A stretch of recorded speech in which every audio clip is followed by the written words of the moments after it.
The more than 11 million undocumented immigrants in the United States are being hit especially hard by the coronavirus pandemic as that population deals with the fears of being deported and economic hardship as a result of the outbreak. Joining us now, Andrea Flores, who is the Deputy Director of Policy for the Equality Division of the American Civil Liberties Union, the ACLU.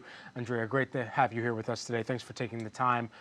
Why might the coronavirus... Thanks for having me. Absolutely. Why might the coronavirus leave undocumented immigrants here even more vulnerable than the general population?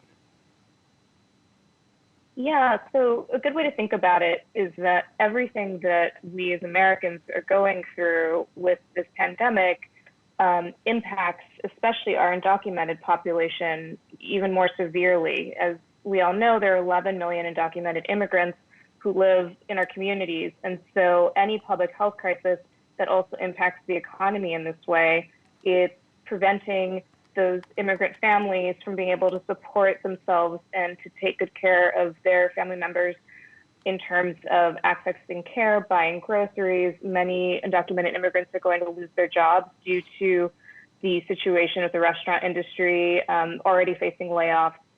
There will just be a disproportionate impact on undocumented immigrants at this time, and they won't have access to the same safety net benefits that Congress may be putting forth for citizens. And so it's important that ACLU is working to make sure that your immigration status does not prevent you from accessing, the medical testing that you need, especially at this time, because immigrants cannot be left out of accessing those resources in this kind of a public health crisis. Is this population more at risk for deportation right now as well?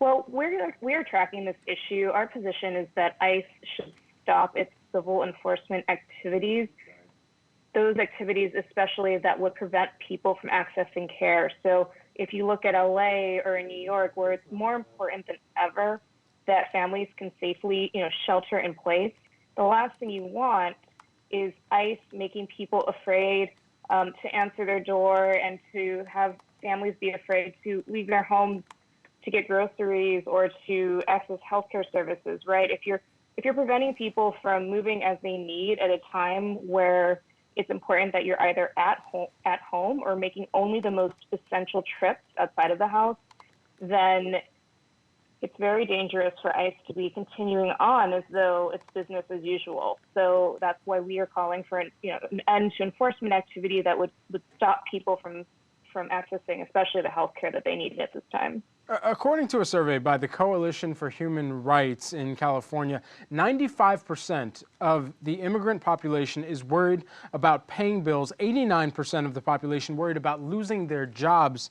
And economically, the choices. What choices do immigrants have economically during this pandemic, Andrea?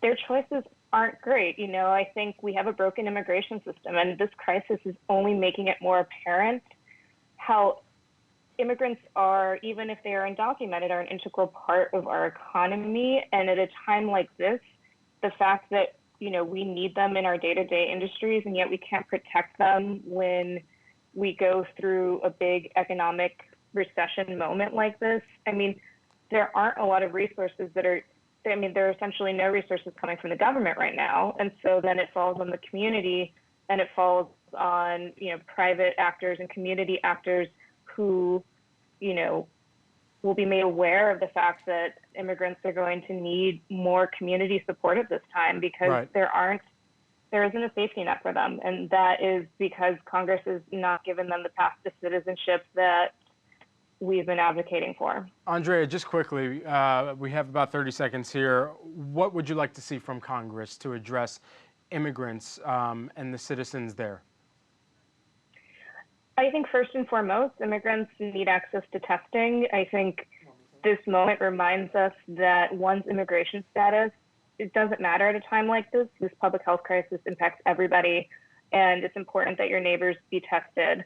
I think second, asking Congress to really call on ICE to stop its enforcement activity in neighborhoods right now, just to make sure that, families aren't suffering by being afraid to go to the hospital, or that a family can't feed themselves because they are afraid to go to the grocery store. There's no reason to chill that kind of activity. And third, it would be really important to look at immigration detention facilities where, we learned in Elizabeth, New Jersey, that a guard in one of the detention facilities there has tested positive for COVID-19.